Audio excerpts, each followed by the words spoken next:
Bayangkan seorang selebritas papan atas yang sukses besar di dunia hiburan, tiba-tiba terjun ke dunia bisnis, dan dalam waktu singkat mendirikan puluhan perusahaan di berbagai sektor. Lalu, di tengah gemerlapnya kesuksesan, ia justru diangkat menjadi wakil menteri. Siapakah sosok ini? Tak lain adalah Raffi Ahmad, yang dalam 5 tahun terakhir telah mengembangkan kerajaan bisnisnya secara pesat. Namun, apakah ada sesuatu yang tersembunyi di balik layar bisnis-bisnis tersebut? Pengangkatan Raffi Ahmad ke posisi wakil menteri oleh Prabowo Subianto mengundang banyak tanda tanya. Apakah ini murni penghargaan atas pencapaiannya atau bagian dari strategi politik yang lebih besar?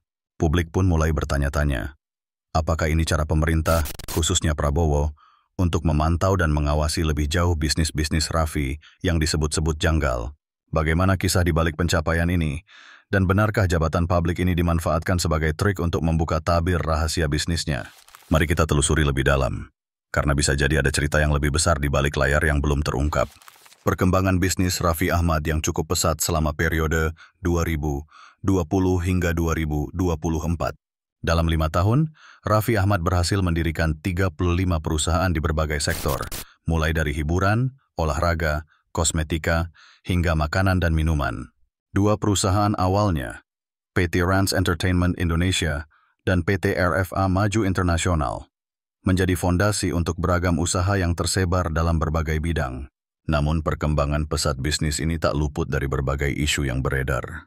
Beberapa pihak mengaitkan pertumbuhan usahanya dengan praktik-praktik pencucian uang, dengan spekulasi bahwa perusahaan-perusahaan tersebut bisa jadi dijadikan tempat titip uang atas nama investasi. Bentuk titip uang ini diduga berkamuflase sebagai dana investasi yang disuntikan oleh berbagai pihak, namun dengan tujuan yang tidak sepenuhnya transparan. Selain itu, gelar terbaru yang diklaim oleh Raffi Ahmad juga menuai kontroversi. Meskipun disematkan sebagai salah satu gelar prestisius, gelar tersebut kabarnya tidak diakui oleh Kementerian Pendidikan Indonesia. Hal ini semakin menambah tanda tanya besar atas keseluruhan aktivitas dan perjalanan bisnis yang ia jalankan dalam beberapa tahun terakhir.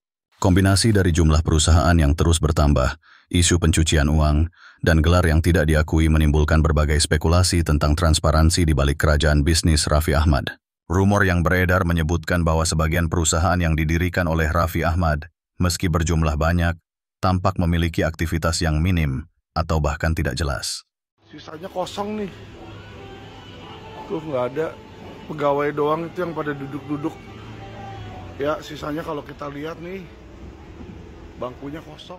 Modus seperti ini kerap dijadikan celah bagi sejumlah pihak untuk mengamankan uang mereka di bawah nama besar investasi, yang dalam kasus ini terkait dengan bisnis-bisnis Rans.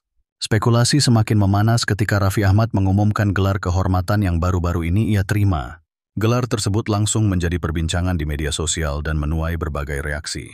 Meski begitu, gelar ini ternyata tidak terdaftar atau diakui oleh Kementerian Pendidikan Indonesia, sehingga menimbulkan keraguan publik tentang kredibilitas pemberian gelar tersebut. Hal ini kemudian dianggap oleh sebagian masyarakat sebagai langkah untuk menambah prestis atau membangun citra positif di tengah isu miring yang melibatkan bisnisnya. Selain itu, konsep investasi yang ditawarkan oleh berbagai lini bisnis Raffi kerap menggunakan istilah-istilah yang menarik minat investor baru, terutama dari kalangan publik yang tertarik dengan profil Raffi sebagai figur publik. Namun, kurangnya transparansi mengenai aliran dana dan perkembangan bisnis sebenarnya membuat sejumlah pihak mempertanyakan keamanan investasi tersebut. Keberadaan 35 perusahaan dalam waktu singkat dengan bidang yang beragam seolah menutupi potensi masalah yang lebih mendalam.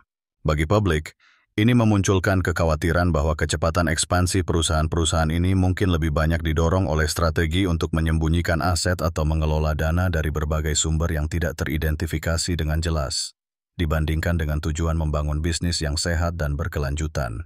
Pada akhirnya, meskipun keberhasilan bisnis Raffi Ahmad diakui, isu pencucian uang, penanaman dana atas nama investasi, dan gelar yang tidak diakui telah memunculkan sejumlah keraguan tentang transparansi dan integritas di balik kerajaan bisnisnya. Semua ini masih menjadi pertanyaan yang menunggu jawaban pasti, sementara publik terus mengamati setiap langkah yang diambil oleh Raffi dan perusahaannya.